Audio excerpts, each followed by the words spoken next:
যুদ্ধভূমি ইজৰাইলৰ খবৰ যুদ্ধৰ মাজতে ইজৰাইলত উপস্থিত হৈ হামাস আৰু হামাসক সমৰ্থন কৰা সকলো পক্ষকে কঠোৰ সকিয়নি প্ৰদান কৰিলে আমেৰিকাৰ ৰাষ্ট্ৰপতি জো বাইডেনে তেল আভিভত উপস্থিত হৈ বাইডেনে ইজৰাইলবাসীক আশ্বস্ত কৰি কয় যে ইজৰাইল অকলশৰীয়া নহয় যিদিনালৈকে আমেৰিকাত থাকিব সেই দিনালৈকে আমেৰিকা ইজৰাইলৰ কাষত থাকিব বুলি ঘোষণা কৰে বাইডেনে হামাসক বৰ্বৰ নৃশংস সন্ত্ৰাসবাদী বুলি ঘোষণা কৰি বাইডেনে কয় যে অধিকাংশ পেলেষ্টাইনিয়ে হামাসক সমৰ্থন নকৰে আৰু হামাস মানে পেলেষ্টাইন নহয় বুলি স্পষ্ট কৰি দিয়ে বাইডেনে ইজৰাইলবাসীৰ লগতে আৰব মুছলিম খ্ৰীষ্টিয়ান ইহুদি সকলো লোককে সন্ত্ৰাসবাদৰ বিৰুদ্ধে থিয় দিবলৈ আহ্বান জনাই বাইডেনে কয় যে কোনো মূল্যৰ বিনিময়তে সন্ত্ৰাসবাদীক বিজয়ী হ'বলৈ এৰি দিব নোৱাৰি ইজৰাইল ভ্ৰমণ সামৰি জাৰ্মানীলৈ ৰাওনা হয় Joe Biden Find light in the darkest hours. When terrorists believe they could bring you down, bend your will, break your resolve. But they never did and they never will. Instead, we saw incredible stories of heroism and courage, of Israelis taking care of one another, neighbors forming watch groups to protect their kibbutz, opening their homes to shelter survivors, retired soldiers running into danger once again, civilian medics flying across rescue missions, and off-duty medics at the music festival caring for the wounded before becoming a victim himself. Volunteers retrieving bodies of the dead so families could bury their loved ones in accordance with Jewish tradition. Reservists leaving behind their families, their honeymoons, their studies abroad, without hesitation, and so much more. আৰু এনেদৰে 13 দিন ধৰি অব্যাহত আছে Israel আৰু হামাসৰ মাজৰ ভয়ংকৰ যুদ্ধ গাজা ষ্ট্ৰিপত ইজৰাইলৰ বায়ুসেনাৰ লগতে নৌসেনাই আক্ৰমণ অব্যাহত ৰাখিছে গাজাত আক্ৰমণৰ লগতে লেবানন আৰু সিৰিয়াৰ সৈতেও যুদ্ধত লিপ্ত হৈছে ইজৰাইল বুধবাৰে সিৰিয়াত ইজৰাইল ডিফেন্স ফৰ্চে আক্ৰমণ কৰা বুলি জানিব পৰা হৈছে হিজবুল্লাহ সন্ত্ৰাসবাদী সংগঠনৰ এটা সামৰিক ঘাটিত ইজৰাইলে আক্ৰমণ কৰে বুধবাৰে নিশা লেবাননতো ইজৰাইলৰ সেনাই আক্ৰমণ কৰে লেবাননৰ মেৰুন আল ৰাশ চহৰত আক্ৰমণ কৰে ইজৰাইলে ইপিনে গাজাৰ আল আহলি আৰব বেপ্টিষ্ট হাস্পতালৰ বিস্ফোৰণত ইজৰাইল জড়িত নহয় বুলি স্পষ্ট কৰি দিছে আমেৰিকাই উপলব্ধ তথ্য আৰু মাৰ্কিন চোৰাংচোৱাৰ প্ৰতিবেদনৰ ভিত্তিতে আমেৰিকাই এই সিদ্ধান্তত উপনীত হৈছে ইয়াৰ মাজতে আমেৰিকাই গাজাত ইজৰাইলী সেনাৰ গ্ৰাউণ্ড অপাৰেশ্যনৰ বাবে সেউজ সংকেত দিয়া বুলি জানিব পৰা হৈছে ৰাষ্ট্ৰপতি জো বাইডেনে ইজৰাইলৰ প্ৰধানমন্ত্ৰী বেঞ্জামিন নেতানয়াহু আৰু ৱাৰ কেবিনেটৰ সৈতে হোৱা আলোচনাৰ সময়তে বাইডেনে ইজৰাইলক গাজাত গ্ৰাউণ্ড অপাৰেশ্যনৰ বাবে সেউজ সংকেত দিয়া বুলি একাংশ সংবাদ মাধ্যমে প্ৰকাশ কৰিছে ইপিনে ইজৰাইলৰ প্ৰতিৰক্ষা মন্ত্ৰীয়ে জানিবলৈ দিয়া মতে গাজাত গ্ৰাউণ্ড অপাৰেশ্যন কৰি হামাসক উৎখাত কৰিবলৈ হলে অতি কমেও এবছৰ ধৰি যুদ্ধ কৰিব লাগিব জো বাইডেনক এই কথা জনাইছে প্ৰতিৰক্ষা মন্ত্ৰী য়োবা গালান্টে গ্ৰাউণ্ড ইনভেশনৰ সেউজ সংকেত দিলেও এতিয়াই যুদ্ধত আমেৰিকাৰ সেনাই ভাগ ল'ব বুলি ওলোৱা বাতৰি অস্বীকাৰ কৰিছে বাইডেনে ইজৰাইল লেবানন সীমান্তত হোৱা যুদ্ধত এই পৰ্যন্ত ইজৰাইল ডিফেন্স ফৰ্চৰ 5 জন সেনা 14 হিজবুল্লাহ সন্ত্ৰাসবাদী 3 হামাস সন্ত্ৰাসবাদী ইছলামিক জিহাদৰ 2 সদস্য এজন ইজৰাইলী নাগৰিক আৰু 2 জন লেবাননৰ নাগৰিক নিহত হয় লেবানন সীমান্তত এজন সাংবাদিকো নিহত হোৱাৰ খবৰ আহিছে তেল আভিভত উপস্থিত হৈ মাৰ্কিন ৰাষ্ট্ৰপতিৰ বৃহৎ ঘোষণা গাজা আৰু ৱেষ্ট বেংকৰ বাবে আৰ্থিক সাহায্য ঘোষণা জো বাইডেনৰ গাজা আৰু ৱেষ্ট বেংকত মানৱীয় সাহায্যৰ বাবে $100 মিলিয়ন পুঁজিৰ ঘোষণা কৰিলে ৰাষ্ট্ৰপতি জো বাইডেনে লগতে পেলেষ্টাইনৰ সাধাৰণ নাগৰিকৰ বাহিৰে যাতে হামাস সন্ত্ৰাসবাদী সংগঠনলৈ এই আৰ্থিক সাহায্য নাযায় তাৰ বাবে বিশেষ ব্যৱস্থা কৰিব আমেৰিকা চৰকাৰে এই ধনেৰে 10 লাখৰো অধিক গৃহহাৰা আৰু যুদ্ধগ্ৰস্ত পেলেষ্টাইনি কৰা হ'ব সহায় গাজাৰ জনসাধাৰণৰ খাদ্য পানী ঔষধ বাসস্থানৰ প্ৰয়োজন বুলি মন্তব্য আমেৰিকাৰ ৰাষ্ট্ৰপতিগৰাকীৰ গাজাত সাধাৰণ নাগৰিকৰ জীৱন ৰক্ষাকাৰী মানৱীয় সাহায্য প্ৰদানৰ বাবে সন্মতি দিবলৈ ইজৰাইল কেবিনেটক আহ্বান জো বাইডেনৰ সাধাৰণ নাগৰিকলৈ ঔষধ যাব লাগে কিন্তু হামাসলৈ নহয় বুলি স্পষ্ট সকিয়নি আমেৰিকাৰ ৰাষ্ট্ৰপতি ইপিনে আমেৰিকাৰ ৰাষ্ট্ৰপতিগৰাকীৰ আহ্বানলৈ সঁহাৰি জনাইছে ইজৰাইল কেবিনেটে ইজিপ্তৰ পৰা গাজালৈ মানৱীয় সহায় প্ৰেৰণৰ বাবে সাজু হৈছে ইজৰাইল চৰকাৰ With the government of Egypt, the United Nations and its agencies like the World Food Program and other partners in the region to get trucks moving across the border as soon as possible. Separately, I ask Israel that the global community demand that the International Red Cross be able to visit hostages. I just demanded that the United States fully supports. Today, I'm also announcing $100 million in new U.S. funding for humanitarian assistance in both Gaza and the West Bank.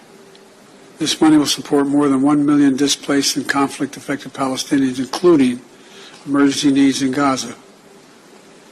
You are a Jewish state. You are a Jewish state, but you're also a democracy. And like the United States, you don't live by the rules of terrorists. You live by the rule of law. And when conflicts flare, you live by the law of wars.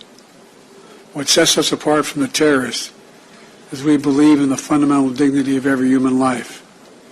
Israeli, Palestinian, Arab, Jew, Muslim, Christian, everyone. You can't give up what makes you who you are. If you give that up, then the terrorists win. And we can never let them win. আৰু 13 দিন ধৰি অব্যাহত আছে Israel আৰু হামাছৰ এই যুদ্ধখন গাজাত অহৰহ আক্ৰমণ চলাই গৈছে ইজৰাইলৰ বায়ুসেনাই লেবানন সিৰিয়াৰ সৈতে যুদ্ধত লিপ্ত হৈছে ইজৰাইল হিজবুল্লাহ সন্ত্ৰাসবাদীৰ সামৰিক ঘাটিত আক্ৰমণ কৰিছে ইজৰাইলে হাস্পতালৰ বিস্ফোৰণত ইজৰাইল জড়িত নাই বুলি বাইডেনে স্পষ্ট কৰি দিয়ে তৃতীয় পক্ষ জড়িত আছে এই আক্ৰমণত এই বিস্ফোৰণৰ আৰত এই কথা উল্লেখ কৰে বাইডেনে হামাছক সমৰ্থন কৰা সকলো পক্ষক কঠোৰ সকিয়নি বাইডেনৰ হামাছক বৰ্বৰ নৃশংস সন্ত্ৰাসবাদী বুলি ঘোষণা বাইডেনৰ সকলোকে সন্ত্ৰাসবাদৰ বিৰুদ্ধে থিয় হ'বলৈ আহ্বান গাজাত গ্ৰাউণ্ড অপাৰেশ্যনৰ বাবে সেউজ সংকেত দিয়া বুলি খবৰ ওলাইছে আমি জনাইছো এই মুহূৰ্তত ডাঙৰ খবৰ কাৰণ সমুদ্ৰ পৃষ্ঠৰে ইতিমধ্যে অৱৰুদ্ধ কৰি তোলা হৈছে গাজাক আকাশ মাৰ্গেৰে নিৰবিচ্ছিন্ন আক্ৰমণ চলি আছে আনহাতে গ্ৰাউণ্ড অপাৰেশ্যনৰ বাবে অপেক্ষা কৰি আছে ইজৰাইল ডিফেন্স ফ'ৰ্চ আৰু ইয়াতে সেউজ সংকেত দিয়া বুলি একাংশ সংবাদ মাধ্যমত খবৰ এই মুহূৰ্তত ৰাষ্ট্ৰ হৈ পৰিছে গাজা আৰু ৱেষ্ট বেংকৰ বাবে আৰ্থিক সাহায্য ঘোষণা কৰিছে বাইডেনে ইজৰাইল ভ্ৰমণকালত আৰু ইফালে পেলেষ্টাইনৰ সমৰ্থনত আমেৰিকাৰ কেপিটেল বিল্ডিঙত প্ৰতিবাদ পেলেষ্টাইনী সমৰ্থকে সাব্যস্ত কৰিছে প্ৰতিবাদ ইজৰাইলক যুদ্ধবিৰতি কৰাৰ আহ্বান প্ৰতিবাদকাৰীসকলৰ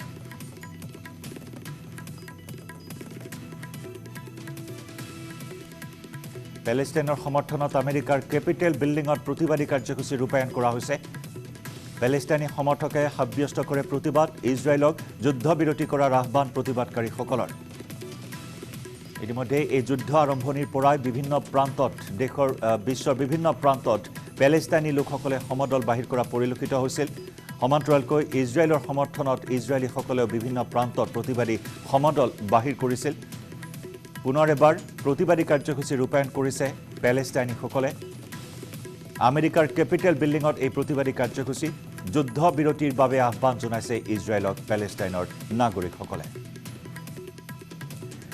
গাজাৰ হাস্পতাল আক্ৰমণত ইজৰাইলক ক্লিন চিট আমেৰিকাৰ ৰাষ্ট্ৰপতি জো বাইডেনৰ অন্য শক্তিয়ে গাজাৰ আল আহলি আৰব বেপ্টিষ্ট হাস্পতালত ৰকেট আক্ৰমণ কৰাৰ দাবী মাৰ্কিন ৰাষ্ট্ৰপতিগৰাকীৰ ইপিনে গাজাৰ হাস্পতালত ইছলামিক জেহাদী সন্ত্ৰাসবাদীয়ে ৰকেট আক্ৰমণ কৰাৰ দাবী Israel defence ফ'ৰ্চৰ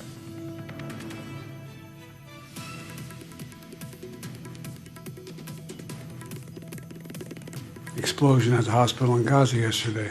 Based on what I've seen, it appears as though it was done by the other team, not you. The world's looking. Israel has a value set like the United States does and other democracies. I was deeply saddened and outraged by the explosion at the hospital in Gaza yesterday. And based on what I've seen, it appears as though it was done by the other team, not you. But there's a lot of people out there not sure. So we've got to overcome a lot of things. And it also means encouraging life-saving capacity to help the Palestinians who are innocent, caught in the middle of this. And well, at any rate, that's who we are. Not just me, but I mean that's who the United States is. And it's just not the example of our power; it's the power of our example. It's almost as important. The world's looking. Israel has a value set like the United States does and other democracies. And they're looking to see what we're going to do. So Mr. Prime Minister, I'm very happy to be back in Israel with you. Thank you for having me, and I'm looking forward to having a thorough discussion about where everybody goes from here. But thank you, and I want to say to the people of Israel, their courage, their commitment, their bravery is stunning. It's really stunning. I want to give you an announcement of the event that occurred in the hospital in Gaza. I can confirm that an analysis of the IDF operational systems indicates that a barrage of rockets was fired by terrorists in Gaza, passing in close proximity to the El Hali Al Maadi hospital in Gaza at the time it was hit. Intelligence from few sources that we have in our hands indicates that the Islamic Jihad is responsible for the failed rocket launch which hit the hospital in Gaza. I repeat, this is the responsibility of Islamic Jihad that killed innocents in the hospital in Gaza.